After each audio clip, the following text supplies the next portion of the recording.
Il y a quelque chose qui m'interpelle très souvent et qui ressurgit particulièrement en ce moment à la suite du triple homicide de ce Français commis sur des Kurdes à Paris. La gauche s'est octroyée de très nombreux privilèges au fil des années. Elle se permet de faire des choses dont elle ne tolère pas le millième chez ses adversaires politiques.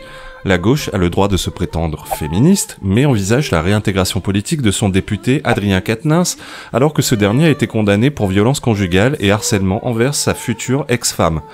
Elle a le droit d'appeler à la révolution permanente dans la rue et même de participer à cette violence. Vous autres là, les militants, il y en a dans cette salle. Va falloir commencer à vous organiser, les camarades.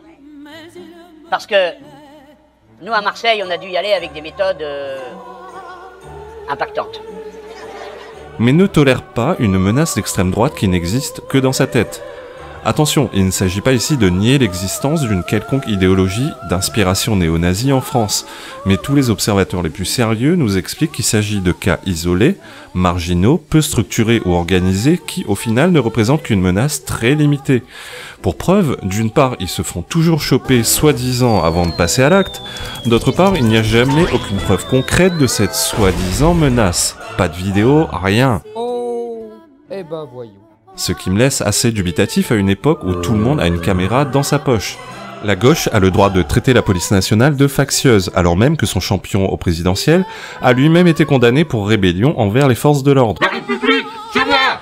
Ce qui est précisément la définition de factieux. Elle a le droit d'être surreprésentée dans les médias de gauche, ou plus généralement progressiste, mais ne tolère pas la moindre expression d'une parole plus à droite.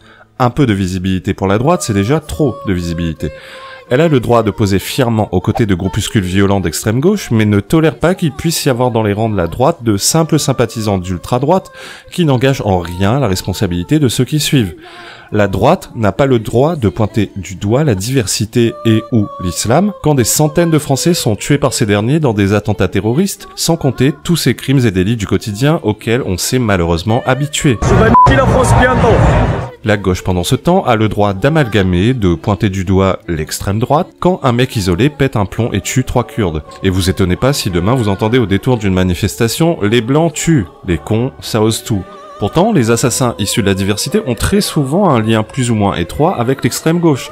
Par exemple, personne n'a dit « l'extrême gauche tue » ou « Mélenchon tue » quand l'assassin de Stéphanie Monfermé suivait assidûment ce dernier sur Facebook. Pourtant, les gauchistes sont à 2 doigts de nous expliquer que l'assassinat de ces Kurdes a été commandité par Zemmour en personne. On est quand même dans une ambiance de racisme dans notre pays depuis plusieurs mois de façon extrêmement massive. Le Rassemblement National, Éric Zemmour... La gauche a le droit d'amalgamer et de dire « la police tue » Non, la police tue. quand un seul policier commet une bavure. Si la droite osait remplacer le mot police par un autre, suivez mon regard, ce serait un scandale sans précédent. Ouais, c'est pas faux. Quand la droite s'émeut de la mort de la petite Lola, c'est de la récupération nauséabonde. Quand la gauche surfe sur un propos raciste imaginaire à l'Assemblée nationale ou sur la mort de ces 3 Kurdes, c'est une indignation justifiée. Bref, des exemples comme ceux-ci, je pourrais en trouver des tonnes encore. La question que je me pose est, quand est-ce que tout ça a commencé ?